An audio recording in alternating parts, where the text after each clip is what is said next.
तुम्हें याद नहीं है कि राजस्थान के लोगों को याद दिलाऊं याद? इंदर मेघवाल को भूल गए हो क्या? इंदर मेघवाल को भूल गए हो क्या? ओम प्रकाश रावत को भूल गए हो क्या?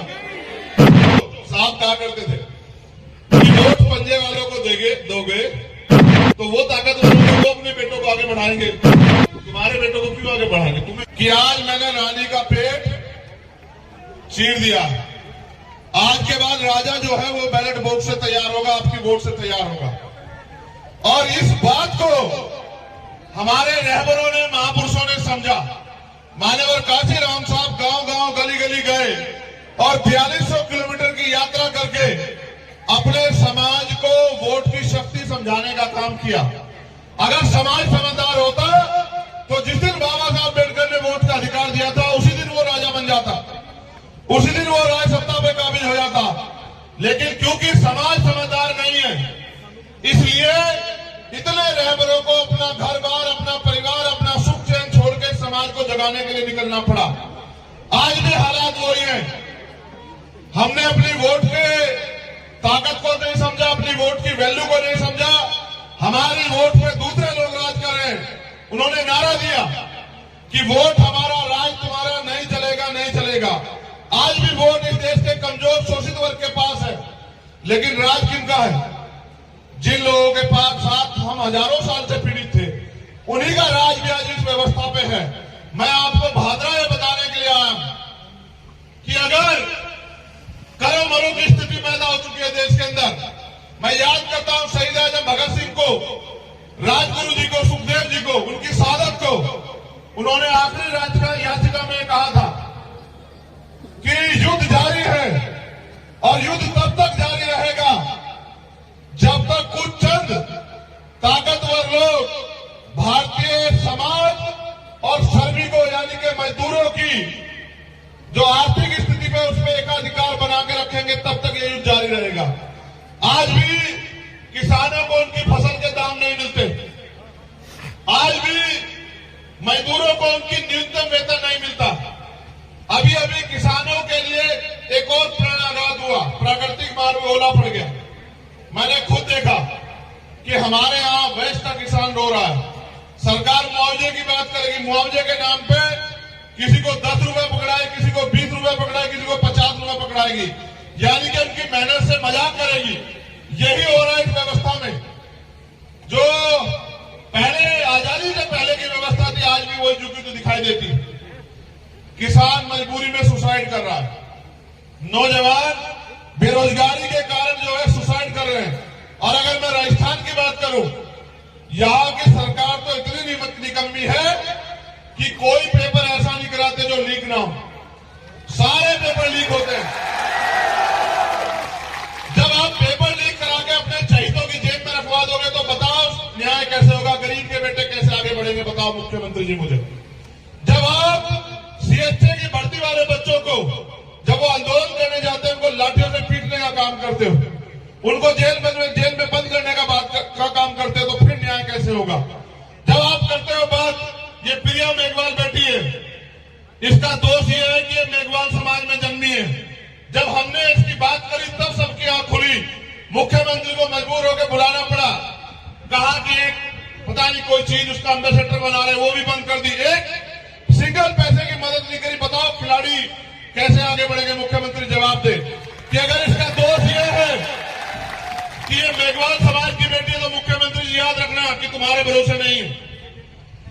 हमारा समाज इतना बड़ा है कि यहां इस राजस्थान में अपनी हैसियत बनाएगा और ऐसी ऐसी हजारों बेटियों को सम्मान दिलाने का, उनको शक्तिशाली बनाने का काम करेगा। हम निकम्मों के भरोसे नहीं है। मैं जब आया मैंने देखा हमारे साथी मोटरसाइकिल पे आए। क्या तुम में से कोई एक भी ऐसा है जिसको बुलाने के लिए पैसे दिए गए हो? वहां तक जो बैठे हैं, किसी को साधन दिया गया, खाना भेजा गया? तुम सब लोग वो हो जो मेरी तरह चिंतित हो, जिनके दिल में बात है कि भाई हमें आजाद हुए 75 साल से ज्यादा हो गया, अब तो हमारी गुलामी बेबसी खत्म हो, अब तो हमारी गरीबी कटे। लेकिन ये गरीबी कटेगी कैसे भाइयों? जब वोट की ताकत का प्रयोग आप दूसरे को दोगे, सोचो साहब कहा करते थे कि वोट पंजे वालों को दोगे तो वो ताकतवर होंगे, वो अपने बेटों को आगे बढ़ाएंगे।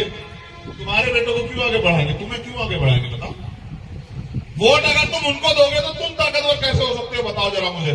तुम्हें याद नहीं है कि राजस्थान के लोगों याद दिलाऊं याद? इंदर मेघवाल को भूल गए हो क्या? अभी 15 तारीख अभी मैं भूला नहीं वो खून के आंसू। जितेंद्र मेघवाल को भूल गए हो क्या? ओम प्रकाश रैगर को भूल गए हो क्या? जब उनका परिवार मुझसे मिलता है, तीनों का परिवार, तो जैसे गले लगा के चिंगाड़ कर होता। बताओ उनको क्या जवाब दूं कि मेरा समाज गुलामी छोड़ना नहीं चाहता? क्या जवाब दूं उनको बताओ? क्या जवाब दूं इंदर मेघवाल के पिताजी को, जिसपे उसके बाद भी हमला हुआ उसके चाचा पे, और मुख्यमंत्री तमाशा देख रहा था बैठ के? बताओ क्या जवाब दूं जितेंद्र मेघवाल को कि सरकार ने जो वादा किया वो वादा पूरा नहीं किया, सिर्फ मुंह से रखने में मेरे भाई की हत्या हुई। आज भी वो परिवार है सुरक्षा के माहौल में, उनके लाइसेंस अब बने 1 साल बाद। बताओ क्या जवाब दो ओम प्रकाश रैगर को कि जिसने उससे उसकी जान छीन ली, उसको जेल नहीं भेजा, मुख्यमंत्री ने उसको बचाने का काम किया। इस सरकार का भरोसा लड़ोगे? इनको रहनुमा मानते हो? इनसे उम्मीद करते हैं ये तुम्हारी गुलामी बेबसी काटेंगे?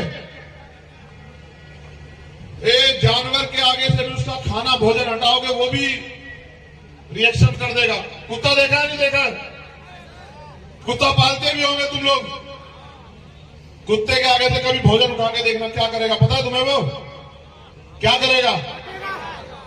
तुम्हारे सारे अधिकार ये सरकारें छीन ले रही है। मेरे गुलाम भोले भाले गुलाम बने हुए समाज के लोगों, अपने बारे में सोचो तो सही। कौन सोचेगा तुम्हारे बारे में?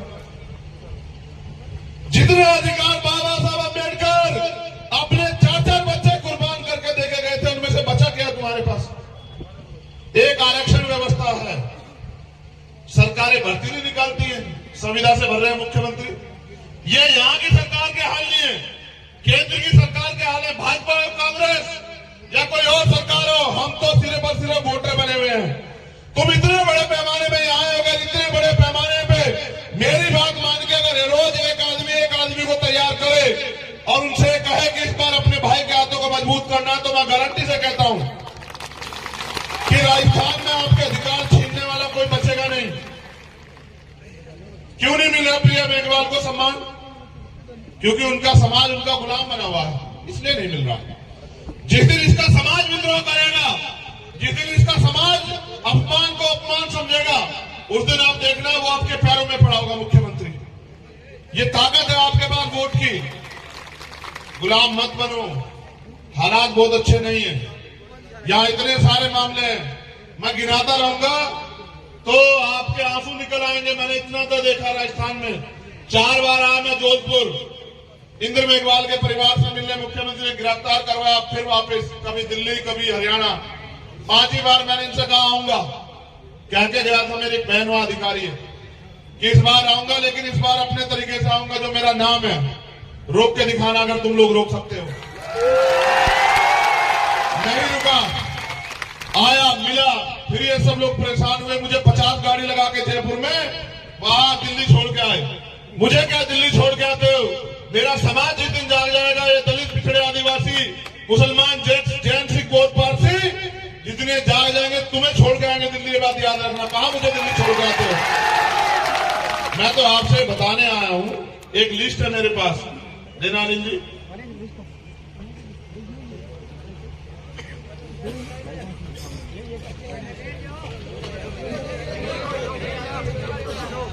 ये यहाँ के एक मामलों की लिस्ट है मेरे पास, हमारे साथियों ने दी है बना के।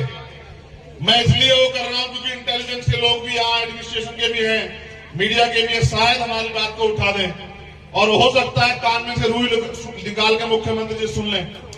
सुनना उनना तो है नहीं। देखो, जालसाजों के चक्कर में मत आना। अब सिलेंडर भी देंगे, अब राशन भी देंगे, 4.5 साल नहीं दिखे। अब चुनाव आ रहा है, सब देंगे।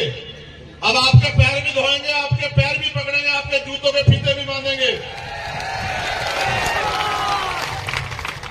क्योंकि अब आपकी जो सबसे बड़ी ताकतवर, जो करोड़ों रुपए से ताकतवर है, आपकी वोट वो छीननी है ना आपसे।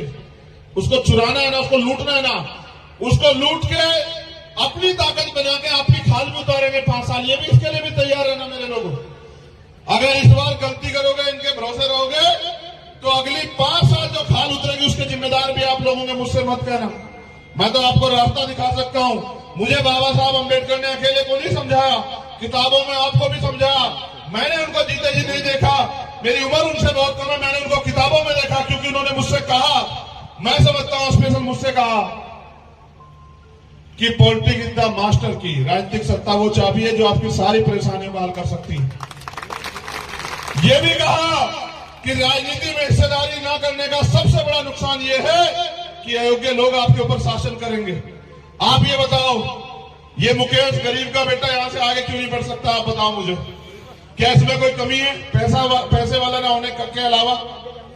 बताओ, ये गरीब का बेटा आगे बढ़ सकता है नहीं बढ़ सकता? बताओ, हाथ उठा के बताओ, ऐसे नहीं चलेगा।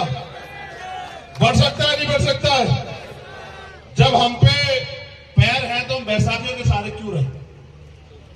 जवाब दो।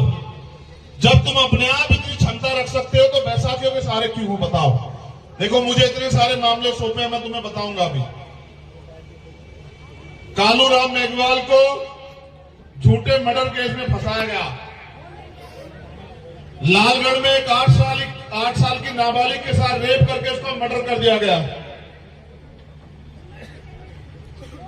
भाई कालूराम मेघवाल ने उस 8 साल की नाबालिग लड़की की आवाज उठाई और अपराधी को सजा दिलाने का काम किया, इसलिए उसको झूठे मर्डर केस में फंसाया गया।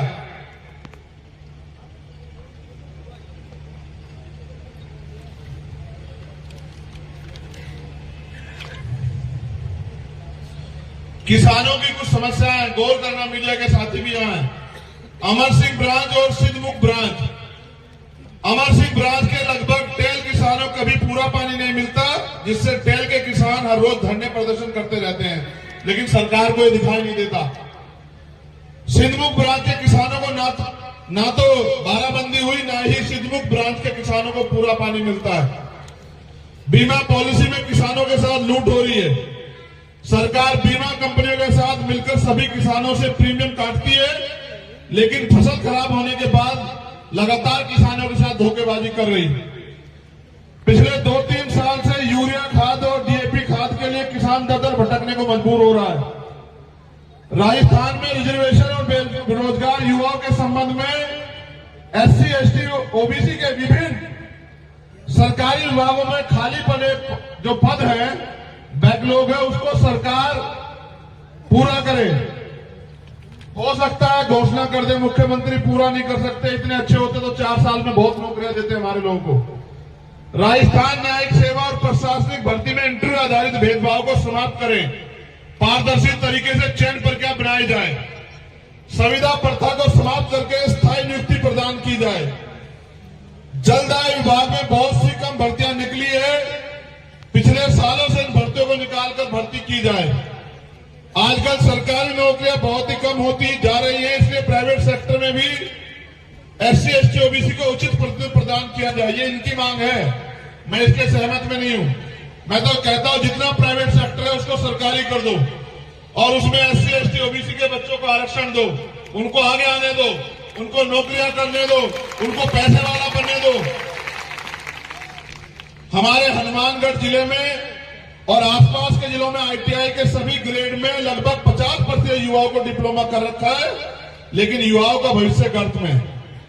भादरा के गेहूं में कुछ असामाजिक तत्व द्वारा बाबा साहब की मूर्ति विरोध करना, जाटान गांव में बाबा साहब चौक पे काली पोतना है, बीती रात का मामला। धन्यवाद। अब मेरी बात पे गौर करो। धूप निकली है, तुम्हारे जीवन में भी उजाला आएगा। धूप इसलिए निकली, इससे घबराओ मत। देखो, सरकारें चुनाव से पहले कितने मांग पत्र देती हैं, कितनी घोषणाएं करती हैं, क्या उसको कभी पूरा करती हैं?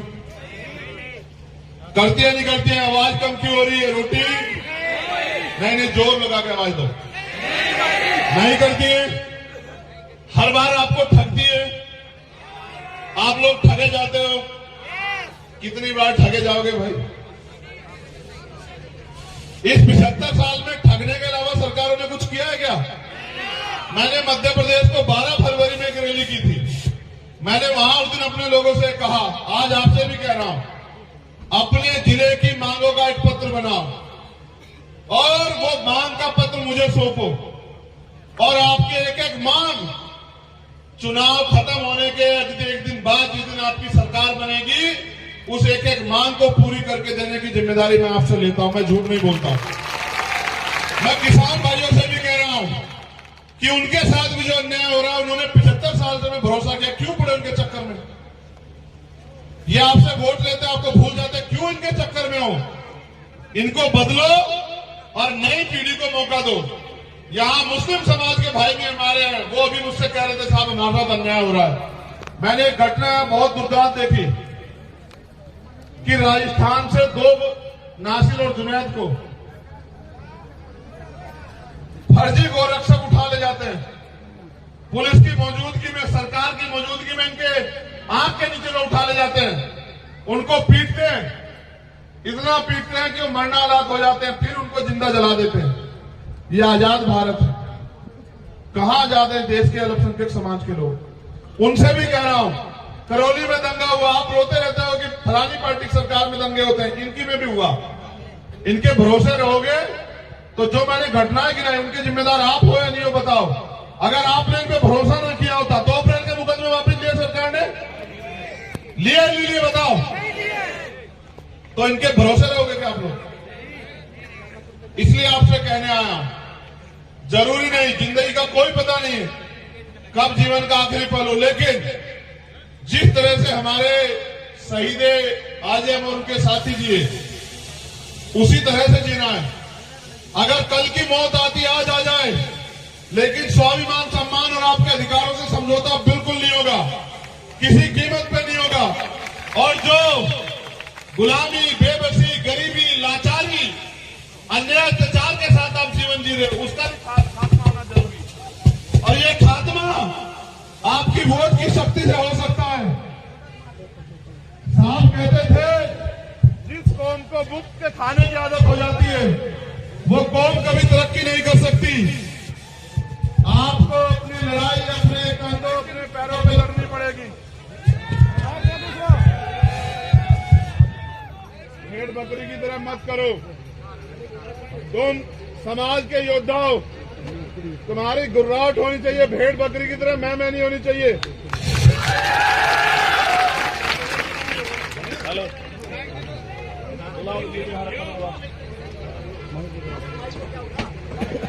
मेरी आवाज कहां तक आ रही है बताओ? सुनो,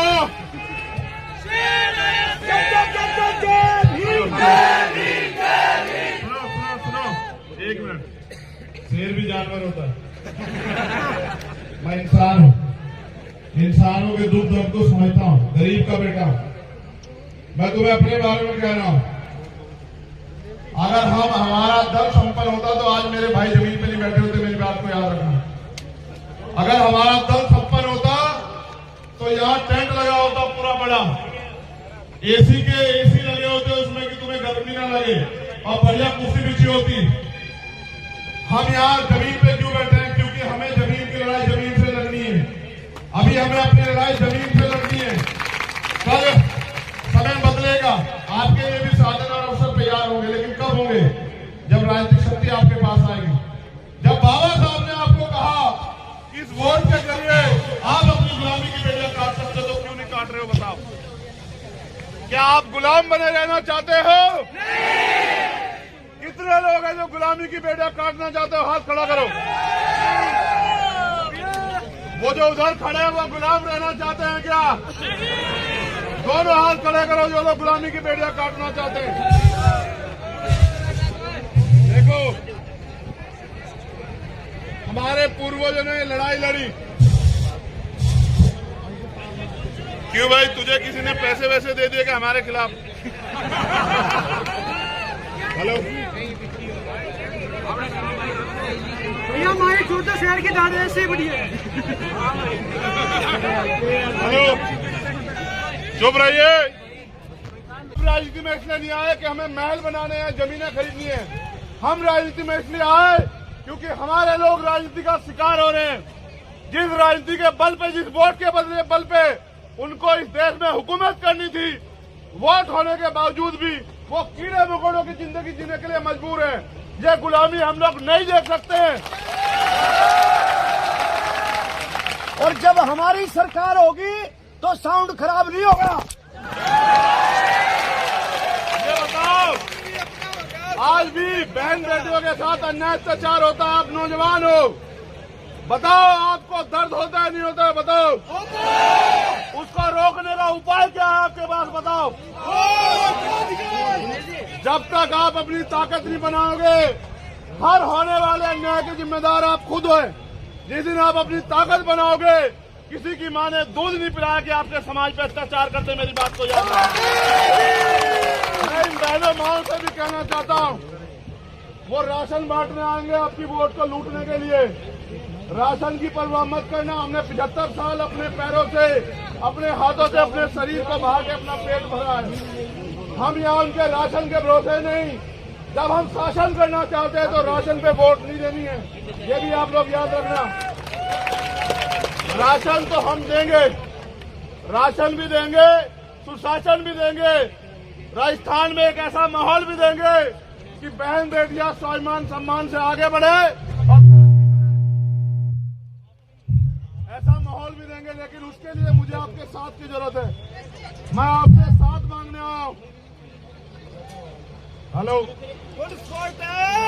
हेलो, वापिस बंद हो गया। छोड़ दो इसको। ये जब तक कांग्रेस बीजेपी की सरकार रहेगी ऐसे माइक होंगे। अपनी सरकार लाओ। हेलो, सुनो मेरी बात।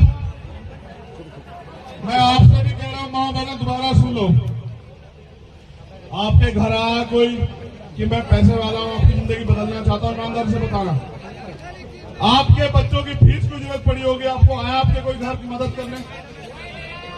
आपको खाने पकाने के सामान की जरूरत पड़ी, कोई आया? आपको इलाज के लिए पैसों की जरूरत पड़ी होगी, कोई आया? मुझसे सुनो, मैं जो कहना चाहता हूं। मैंने अपने पिता को अपने हाथों में दम तोड़ते देखा है, क्योंकि मेरे पास इलाज कराने के पैसे नहीं थे। अमीरों के बच्चों का इलाज प्राइवेट हॉस्पिटल में होता है और गरीबों के बच्चे सरकारी अस्पताल के बाहर मरते हैं।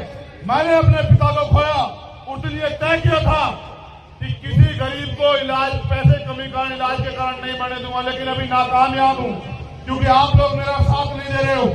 आप मेरा साथ दो।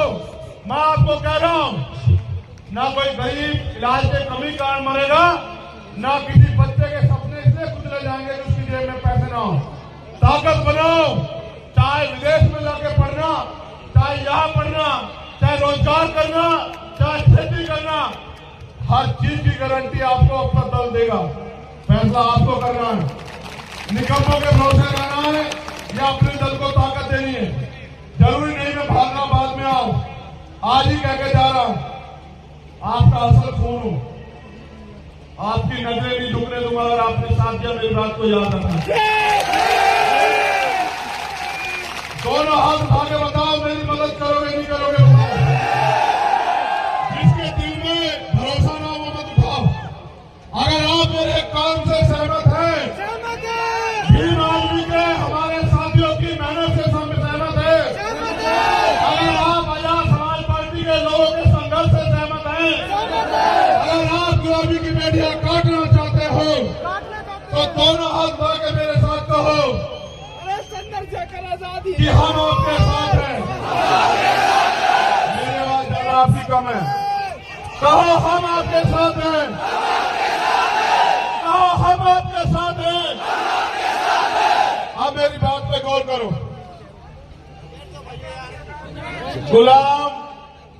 गुलाम होते हैं। हमारे महापुरुष संविधान में हमें अधिकार दे गए।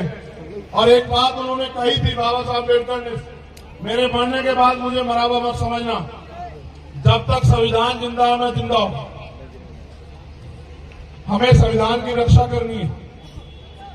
ये वर्तमान की जो केंद्र की सरकार है भारतीय जनता पार्टी की, ये संविधान को खत्म करना चाहती है। लेकिन यहाँ जो सरकार है कांग्रेस की, उनकी हैसियत नहीं संविधान को बचाने की। संविधान को बचाने के लिए भी मुझे आपकी जरूरत है, इसलिए आपको अपनी ताकत बनानी है। दूसरी बात, संविधान को लागू कराना तब अधिकार मिलेंगे हमें संविधान की रक्षा भी करनी है, उसको लागू भी कराना है और अपने लिए हक अधिकार भी इकट्ठा करने हैं और इस देश में स्वाभिमान सम्मान के साथ जीना है। मैं धन्यवाद देता हूं उन सब साथियों का जिन्होंने आयोजन किया, पूरे आयोजक कमेटी का। जितना मैं इनका सम्मान करता हूं इतना आपका भी करता हूं, जो लोग पूरी धूप में मेरे लिए बैठे हैं। मेरे खून के कतरे की जरूरत भी आपको पड़े, आखिरी कतरे की भी, तो आपके लिए निछावर, कभी पीछे मुड़ के नहीं देखने दूंगा। लेकिन पूरे देश में लड़ाई चल रही है। हम एक दिन जयपुर भी जाएंगे, जैसे भोपाल गए थे। मैं आपको न्योता भेजूंगा और बुलाऊंगा, आप आना, ये बताने के लिए सरकार को कि अब हम सोए हुए नहीं, अब हम गुमराह नहीं है, अब हम अपने पैरों पे खड़ा होना चाहते हैं। मैं यहाँ एडमिनिस्ट्रेशन के लोग हैं उनसे भी कह रहा हूं, पुलिस के लोग, आपकी ड्यूटी है कि अन्याय अत्याचार ना हो, अगर हो जाए तो न्याय मिले। अगर आप सरकार के इशारे पे मेरे निर्दोष लोगों को बंद करोगे तो याद रखना, सरकार बदलेगी, नौकरी आपको यही करनी है, इसी प्रदेश में। हम इतिहास हमने तब भी नहीं भूला जब हम इस देश में अधिकारों के विहीन थे, और आज भी नहीं भूल रहे, तो आपको भी नहीं भूलेंगे। आप संवैधानिक दायरे में काम करो, आप भी किसान को मेरे को बैठे आपका सम्मान करेंगे। लेकिन अगर सरकार के इशारे पे हमारे कार्यकर्ताओं को परेशान करोगे तो याद रखना, जिस दिन हमें अवसर मिलेगा सबसे पहले आपका विशेष ख्याल रखा जाएगा, इस बात को याद रखना।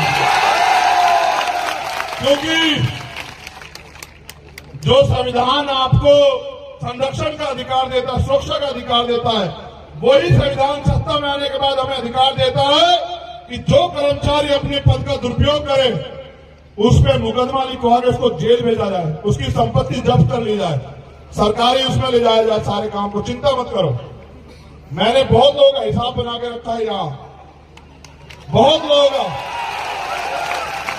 वो अधिकारी भी इस बात को जानते हैं कि ये छोड़ने वालों में से नहीं, इसलिए वो भी पूरे प्रयास में लगे हुए हैं कि ये इतना ताकतवर ना हो। उनके और मेरे बीच में सबसे बड़ी कड़ी आप हमारा साथ देकर ताकत देना और आगे बढ़ने के लिए हिम्मत देना और फिर इस लड़ाई को आगे बढ़ते देखना। बहुत बहुत धन्यवाद। जय भीम, जय भारत, जय मंडल, जय संविधान, जय जोहर। आप सभी के लिए मंगल कामनाएं। और क्योंकि आज शहीदी दिवस है, उनको भी याद करते हैं कि बहुत खुशनसीब होता है वो लहू जो देश के काम आता है। बहुत आओ झुककर नमन करें उनको, आओ झुककर नमन करें उनको। बहुत कम के हिस्से में ये मकाम आता है और बहुत खुशनसीब होता है वो लहू जो इस देश के काम आता है। हमारे शहीदों को नमन। उन्होंने सपने देखे थे कि जब देश आजाद होगा तो देश में रहने वाले लोग भी आजाद होंगे। उनके सपनों का भारत अभी नहीं बना। स्पेशली शहीद आजम सरदार भगत सिंह के सपनों का भारत नहीं बना, वो भी बनाना है। उस भारत को बनाना है, उसके लिए संघर्ष करेंगे। तो इसलिए धन्यवाद। सब भरोसे की तमन्ना अब हमारे दिल में है।